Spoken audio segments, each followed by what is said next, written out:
So చాలా మందికి కూడా చదివేటప్పుడు ఫోకస్ అనేది చాలా తక్కువగా ఉంటుంది. సో ఆ ఫోకస్ ని మనం ఏ రకంగా డెవలప్ చేసుకోవచ్చు అంటారు స్టూడెంట్ అమ్మా? అది అవసరం నేర్పిస్తుంది.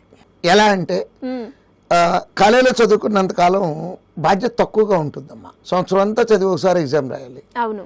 బట్ ఇక్కడ పరిగెత్తుకుంటూ రెగ్యులర్గా ఎగ్జామ్స్ రాస్తూ ఉండాలి. ఆ తర్వాత ఒకవేళ ఇక్కడ మనం ఏదైనా తేడా వస్తే వాట్ నెక్స్ట్ అని ఒక క్వశ్చన్ వేసుకుంటూ ఉంటారు యూజువల్గా పిల్లలు. ప్రపంచం శూన్యంగా కనబడుతుంది. ఆటోమేటిక్గా బాధ్యత వచ్చేస్తుందమ్మా. ఇది స్వానుభవంతో చెప్తున్నాను నేను. అంటే బాధ్యత వచ్చి నేను చేసింది ఏంటి అంటే మనసు పెట్టి ఇష్టంగా చదువుకున్నాను. 6 నెలల్లో ఉద్యోగం తెచ్చుకున్నాను. నా ఫస్ట్ జాబ్ పీజీ అయిపోయిన తర్వాత 6 months లోపు నేను తెచ్చుకున్నాను. అంటే అట్లా అని నేను తెలియగలనని నేను అంటలేదు. నా అకాడమిక్స్ అన్ని వెరీ బ్యాడే, very very bad. Even though అక్కడికి వచ్చిన తర్వాత బాధ్యత వస్తుందమ్మా. ఆ బాధ్యత ఏ రోజైతే వస్తుందో ఇమీడియట్గా ఉద్యోగం వస్తుందమ్మా.